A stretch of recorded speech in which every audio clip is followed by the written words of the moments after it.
Good evening and welcome to St. Peter's in Hove. I'm Father Alexander. This is another step 8 in our walking tour through the Bible.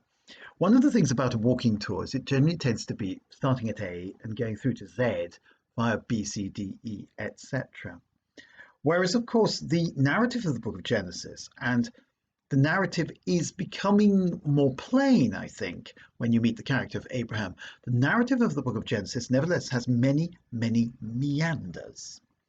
So, and you know how a river is that meanders. It doesn't go straight along like a canal, but it goes sort of in a serpentine route.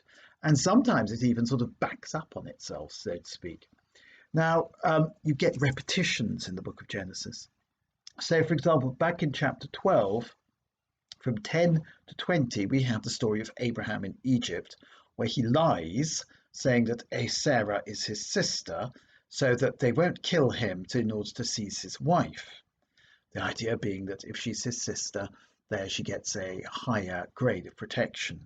But they seize her anyway, and so on. There's some terrible misunderstanding. Then they let her go because of some divine curse. A very curious story. A story that really has no point to it as far as we're concerned, a story that teaches us very little, except, of course, it's nice to know, isn't it? Sarah was extremely beautiful. So what's it doing there, this Abraham in Egypt thing?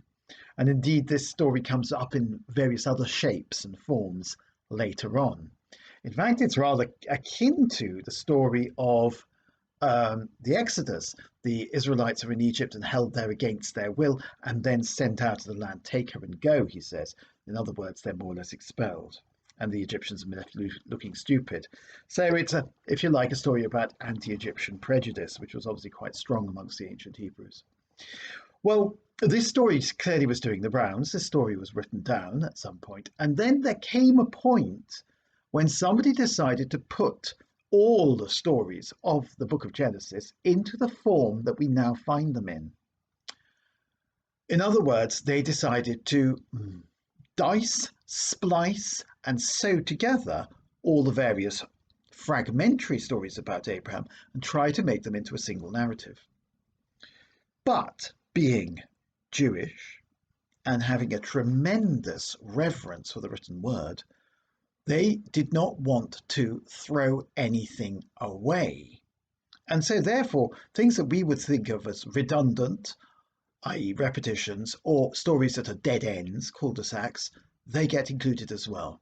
Certain stories where you've got two versions, as we'll see later, the two versions are put together and to become one version. The trouble with this, of course, is that you can actually see the joins. You can see that there are two versions there. It's a bit like you have a crack in the wall and you paper over the cracks, but there's still a crack in the wall.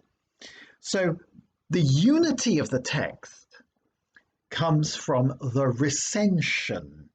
Now that is just a very grand word for the putting together, the final recension, the final putting together, which gives us the book in its final form, the form we now have.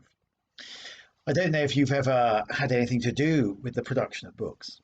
Well, the most obvious way to produce a book is to write one. You sit down and you write it, but then you revise it and so on and so forth. Then finally you have a version of the book you're happy with, and that's pretty common.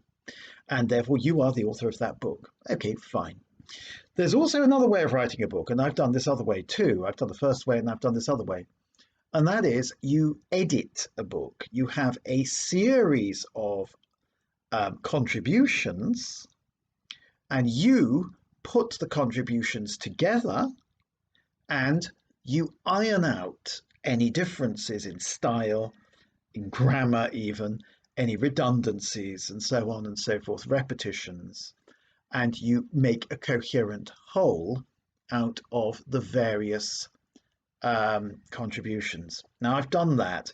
I once had to edit a commentary on the Catechism, which was written by about 20 people, and those 20 people all came from varying different backgrounds, and the style would have been incredibly lumpy, and it was actually quite lumpy even when I'd finished with it. So I took out the worst possible lumps that I could, and you know, if somebody said in chapter 2 they'd give a little commentary on X, and the same thing had been said in chapter 9, well, you get rid of the one in chapter 9, you leave the one in chapter 2, or vice versa.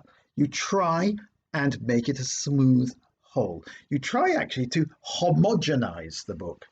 Now, Genesis has been homogenized, but not particularly well, because they didn't want to throw out any of the sacred texts. They wanted all the sacred texts to be there. And that's why you get these extraordinary stories of Abraham in Egypt. That's chapter 12, 10 to 20. Then in chapter 13, well, Abraham and Lot separate because they're in competition over the land. In chapter 14, we have the battle of the four great kings. The kings capture Lot, and then Abraham, with his retinue, goes after the people who captured Lot, and they rescue Lot. Abraham has an army, if you like, of 318 people, which isn't very big. That could well be historically accurate. So, in other words, a raiding party captures Lot and takes him away, and Abraham goes after him and rescues him. And in fact, and chases him all the way to Damascus, which is an awful long way to go, is what it says there. In fact, as far as Hobah, north of Damascus. So in other words, he traces him about 200 miles, which does seem a bit much. Abraham and I had lots of camels, of course, we know that, but it does seem a bit of an exaggeration. And then we have the meeting with Melchizedek. Now, the meeting with Melchizedek is quite famous, we know, because Melchizedek comes up in the New Testament and is talked about quite a lot. But we don't know anything about Melchizedek. He is a priest of God the Most High, but he's not a Hebrew. He's not Jewish. He's not a relation of Abraham. He doesn't have any genealogy, as we'll find out later. Salem, of which he is the king, might well be Jerusalem. He pronounces a blessing on Abraham, and Abraham gives him a tenth of everything. So Abraham acknowledges him as somebody important, but completely mysterious. And of course, this is where we come across the atmosphere of the Old Testament, particularly the book of Genesis. The writer is not in any hurry to try and explain to us what is really going on, who this person is, why this person came out to meet Abraham, why Abraham gave him a tenth, why Melchizedek blessed Abraham. It just happens without explanation, and we make of it what we will. There's no real filling out of the human motivation in this. So that is one of the things we have to put up with. There's no real narrative unity in what we've come across so far. We just discussed chapters 12, 13, and 14. There's quite a bit of repetition, and there's no filling out of human motive. There's no reasoning why these people are acting the way they are. What a mysterious book the book of Genesis is.